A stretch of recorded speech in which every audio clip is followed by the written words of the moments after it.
Alrighty, good day, my friends. My name is Tracy Repchuk, and I'm the host of Reach Millions TV, an entrepreneurial lifestyle and learning channel where I educate and introduce you to some of the powerhouses in their fields. Now, as an entrepreneur for over 37 years, I've had the good fortune to appear in Forbes over 27 times, speak in 39 countries, appeared on NBC, ABC, CBS, Fox, won awards from the Senate, the Assembly, the White House, and President Obama, became a 9-time #1 international best-selling author.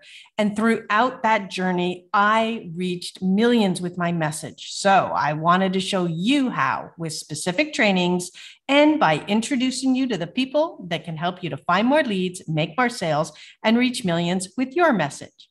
You can find out more about me at tracyrepchuk.com and reachmillionsacademy.com.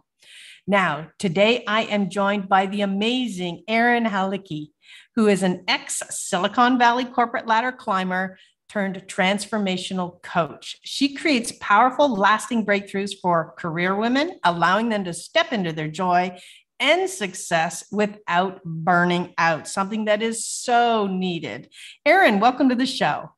Hi. Yes, I'm so grateful to be here today and to just share any wisdom or things that you're curious about. And definitely I've had a lot of interesting life and career experiences. So that's really what I'm about, is sharing the experiences with people, and any nuggets of wisdom that drop through. It's perfect. Perfect. Well, I love it. So that's going to lead me to my first question. Give us a little background, to your Silicon Valley experience, how you began. Tell us about that.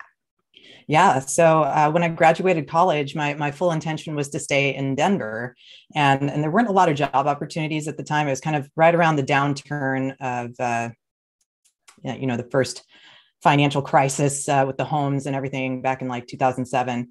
And it's a couple of years ahead of that. And so I was just looking for jobs, and I thought, what would it be like to just go home to the Bay Area? Because I grew up in Silicon Valley.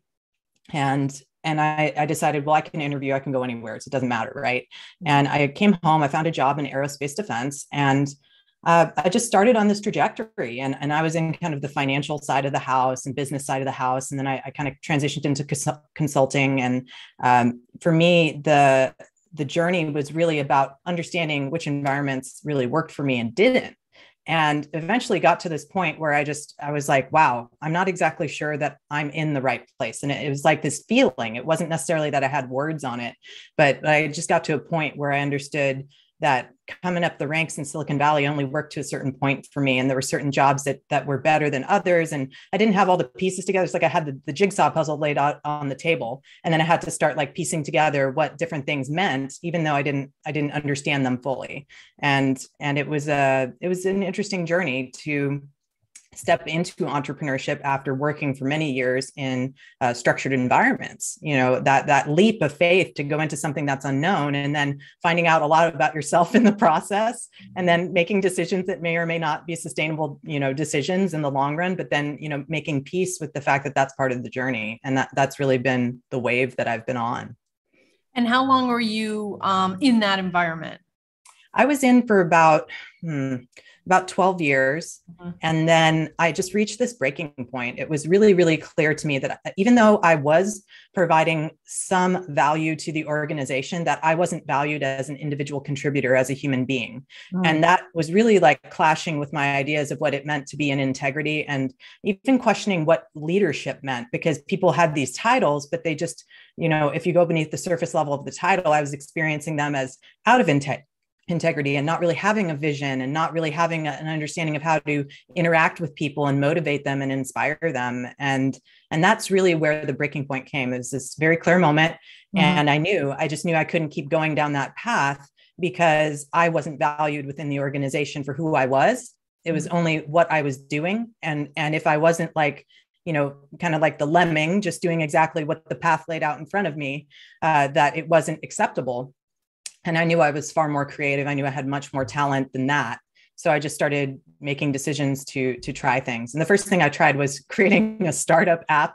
I created the whole structure. I went through, created C Corp and everything I was expecting to get funded. And it was in the realm of online dating, which is a great story probably for another time. But I went for it. But in that, I really, even with all my business background, because I have a BSBA in international business, I had an MBA, even with all of that, it still left me with this gap of like who I was in that process. And I think that's the foundation for what I'm calling authentic leadership now, whether you're leading your life or you're leading through a career path or a business.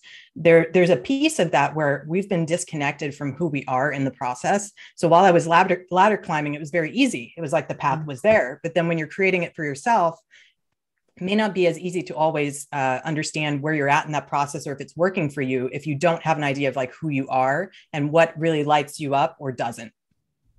Yeah, I completely relate to that. I started a software company at the age of 19 in 1985.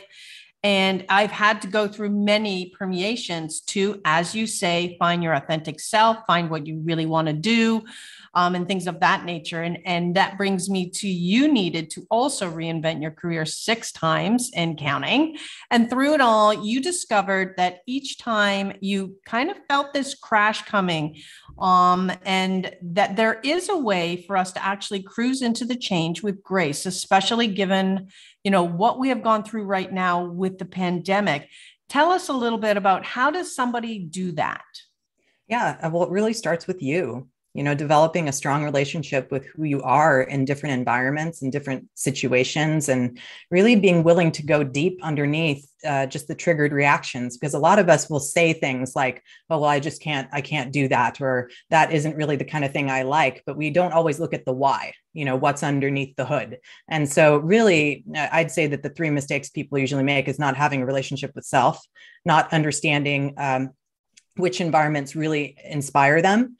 And then the third part would be checking in with themselves on a regular basis, like having a daily practice, whatever it is. Like some people exercise, some people do yoga, some people they take a certain amount of vacation every year, and that's they're non-negotiable. But there needs to be something where you're constantly able to reset and understand how you're doing as a human being. The context that we're born into is one of you're valued on what you do, what you produce. And so who you are in that process is totally devalued. And it makes sense that we would come so far into our career and not really have a strong sense of that, who we are. But being willing to take that risk and do some, personal development work or read a couple books, ask a couple questions can really go a long ways in understanding more about who you are, what lights you up, and then what it will take to sustain that part of you through whatever you're doing. So each time that you make a change and you are aware of those 3 parts and not just like ignoring them, you're going to gain more and more and more information and confidence as you go. But it really starts with being able to take a leap of faith, knowing that you're worth it. And if there's like some blocks in there where people, there's a lot of stories out there like, well, I just don't think that could happen for me, or, based on however you were raised, maybe you're just not worth good things, or whatever it is. We all have our story. We all have our, ways that we came up. But if you're not even willing to look at that and understand that directly impacts how you show up as a human in any working environment or career, then it's like you're missing a big piece of that picture. So yeah, I reinvented 6 times, and the time that I'm on right now is really reinventing into the space of transformation, inspiration, and really sharing knowledge, not hoarding it, not capitalizing just on a very small little bit that I'm holding just for me, but really living into the abundance of sharing, and not that other context that we live in of scarcity, where it's like, there's not enough. And it's like, well, what would it be like to have just enough to be okay in any environment? And that's really what I'm striving for and sharing that information with people. Very cool. And again, as someone who's been an entrepreneur now for 37 years, I have had what I would call business reinvention moments as well, including when the pandemic hit. I did a complete, and I've done this multiple times, almost a full analysis. And always it has come from an external issue, right? In that, of course, pandemic was one example. I went through SARS in Toronto, and I can't even remember the year, 2004 or something. Then again, at different points where something occurred in my company that resulted in me questioning all of it. I was like, okay, where are we going now? What do I want to keep with me? What do I want to discard that is no longer working for me? What tasks bring me joy? and really, what am I doing just because of the money? And so every time I do that, it helps you to, as you say, personally evolve and move closer and closer to that place where you're going to kind of land and start the glide, right? Where you're like in your zone, in your mission and purpose. And I'm very excited, when one, you discover people that are already there, and two, letting people know that it's not scary when, it is scary when the change and transitions occur, but they're all, an evolutionary cycle that you must go through, or you'll stagnate and decline. And, that's not what we want for everybody. And so in your process, you've actually written a best-selling book called Your Emergency Brake: Powerfully Shift the Direction of Your Career and Life. And you share your story, kind of pulling your emergency brake, and how somebody else can do that as well. So what happened, and how can we be ready if needed? Yeah. So just to touch back a little bit on something you just said, which is so important, it really doesn't matter. Like COVID is just one, situation that we're living in. SARS was another, but it could be anything. It could be a life event that happens that pushes you to that brink. But I think that idea of like, we reach the summit, like Kilimanjaro, and then we're done. Like, no, that's not the way it goes. Life is ever evolving, and there's new things coming in all the time. And again, like if we're not connected to how we feel about whatever is happening, and we're just kind of like leaving that behind, it just stockpiles a bunch of what I call dynamite sticks. And I write about that in the book. It's like, how quickly are you going to explode the dynamite? Are you going to wait until there's a whole cache and you can blow up a mountain, or are you going to like deal with it as it's coming in? That's kind of how I approach it. And how I recommend people deal with the waves of life is like, ride the wave, be in the experience. Don't try to like escape it too fast, because there may be something really important for you to get out of it. And if you don't, then you'll just go, wave to wave to wave to wave until you get it, because it'll keep coming back, whatever it is. It'll keep coming back and back and back until you, head on, understand exactly what you're supposed to get out of that. And it's so different for every person. But I feel like the pandemic really forced people to come home to themselves in a way where a lot of distractions weren't available to people anymore. And they really had to focus on, what it was like to be at home with the kids all together, or the spouse, or the family, or not have access to certain social outlets that would give them that stress level relief. But the book, is just the context. It's the context of scarcity and the doingness, and then kind of how we are as a human being, how we're programmed with the nervous system, making different things like our BFF. For instance, fear. You want to have a really good relationship with the unknown and fear. And there's a lot of context that leads up to the actual process of pulling the brake. So it's really my journey deconstructed into the context and steps that will support you in that process. I can't give everybody a cookie cutter answer, because that would be really unfair. It would deny the uniqueness of everyone's journey, but it gives a great construct of like, once you're here, you get to recognize that you're kind of not like everybody else and wanting to make a change. Like a lot of people settle out for, this is good enough.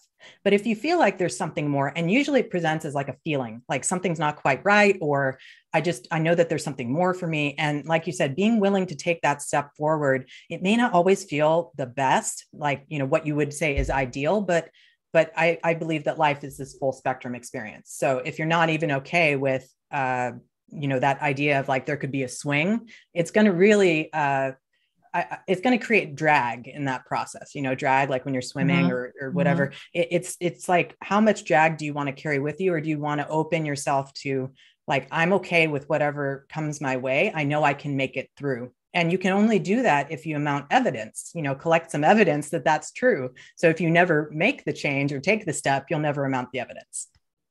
I agree. Love that kind of journey and examples that you really took us through, because everybody is unique, and yet there's some protocols that we can examine in order to help to continue that journey forward for ourselves. And I think one of the things you mentioned, which was personal development, I'm a huge advocate of it. I'm very much into spiritual advancement as well. And you mentioned somewhere that you're a yogi. So tell us what that is and what made you add that to kind of your skill set. This is a great story. So I used to think yoga was a joke. I was like, I'm not that girl, right? And wearing Lululemon or whatever, stigmas I thought was associated with it. I didn't understand yoga was just a way of living an integrated life, having the ability to be conscious of your relationship with self, your relationship with the world, and then your relationship with spirit, or, some people like to call it God or the great unknown, whatever it is that you identify with. It's the thing beyond you and beyond the world that kind of holds the space. So I had a great relationship with 2 out of the 3 up until recently. And then what really unlocked for me was I went on a big retreat to resolve some resentments and anger that I had been feeling for many, many years. And one of the ladies on the retreat was a Kundalini instructor, and she had this glow. She had a radiance about her. I couldn't figure it out. I was just like, what is this? Like, what's your secret? Mm-hmm. And she's like, you should try Kundalini yoga. And I was like, yoga schmoga, like that is it's not my jam. Right. But I went and I experienced a class. And what I found was that the elements that it brought in were things that had been calling to me deeply for many years. Like, I was raised Jewish and I liked chanting.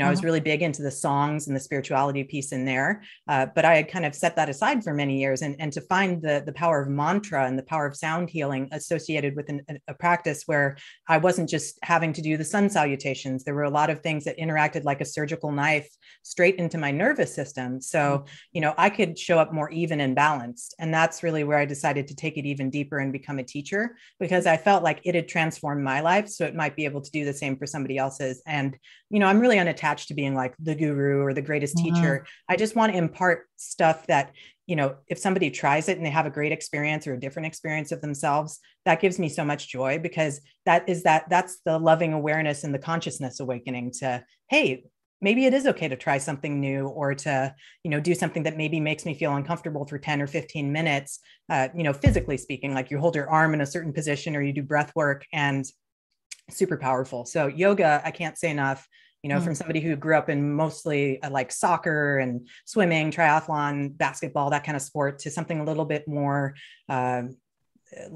integrated in terms of an activity has been really powerful in my life. So that's my daily practice. Each person gets to define their own, but for me, that helps me connect to all 3 levels: self, the world, and then the great beyond.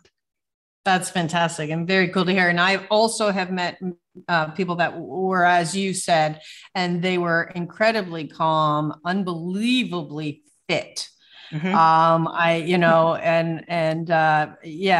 was a great thing to see. And I am probably of the team. Oh, not that I don't want to do it. It's almost like I have no idea how I would do it. Right.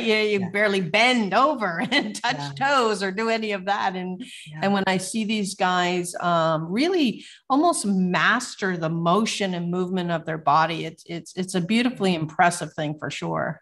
Yeah. One side plug for Kundalini. Kundalini, they say, is the yoga for joy and awareness. So a lot of it's about just awareness of what it's like to be in the body and the relationship between the mind and the heart. And ironically, I stopped exercising really intensely last year, right before COVID.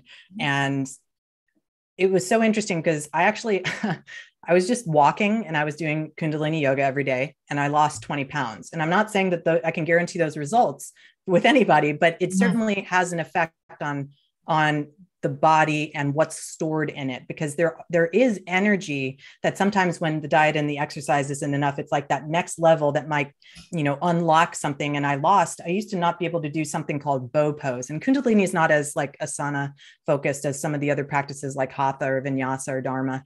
But the idea that like my trunk, I released something in there, because now I can do a lot more things like bow pose and flexible poses that I couldn't do before, just by being intentional with my mindset and my daily practice of, it's mostly just breath work, a little bit of mantra, and maybe a posture or two. It's really, really basic, and it's very accessible. So they also say that Kundalini is the yoga for every body, because it isn't really pushing too far into flexibility like some of the other practices, like physical flexibility. Yeah. So how often do you do that a day? I just do it once a day in the morning. It's usually like the first or second thing I do when I wake up. And then it really starts me out in an even way, so that no matter what happens, the way I noticed it was so funny. Not that I want to, be proud of my road rage, but I used to have a lot of road rage. And then I noticed when I was starting this practice initially that certain things didn't bother me as much anymore. I was driving down the road and I'm like, something's different, like something, I kind of feel like I'm okay with whatever's unfolding around me. So it takes your nervous system response down, and you don't need to do more than like 15 to 20 minutes. But, my practice is about 45 minutes to an hour, just because I have a little more advanced practice. But, no more than 15 minutes can really set you up for success in your personal relationships, your professional relationships, and really just impacting the world energetically. Because no matter what you do, we are made up of atoms and energy, and it's not really a spiritual concept. It's actually science. So the way that you're impacting your vibe impacts the world, whether you believe that or not. I hold it to be true. So yeah. Yeah. And I love that because, if we take a look at our spiritual self, right, in the body, I loved how you mentioned it was that relationship and understanding with the body. And of course, that does lead me to believe as you are getting calmer, right? Yeah. Because you're not so stressed all the time.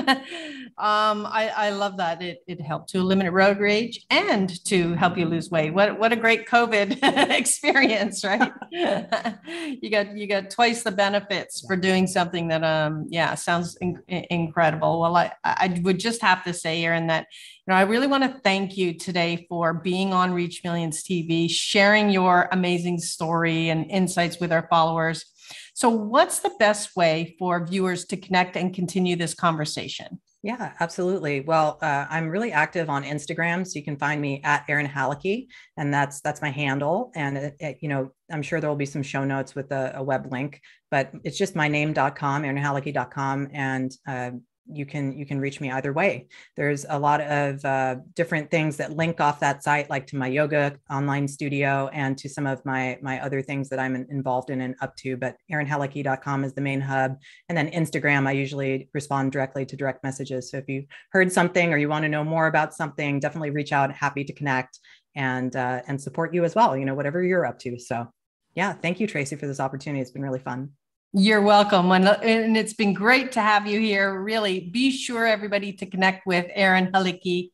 And to help you reach millions, be sure to grab my free gifts and resources at jointracy.com. So stay tuned to this channel for more exciting episodes of Reach Millions TV here on the Live in the Hive broadcast network. So until next time, I'm Tracy Repchuk, and here's to your continued success.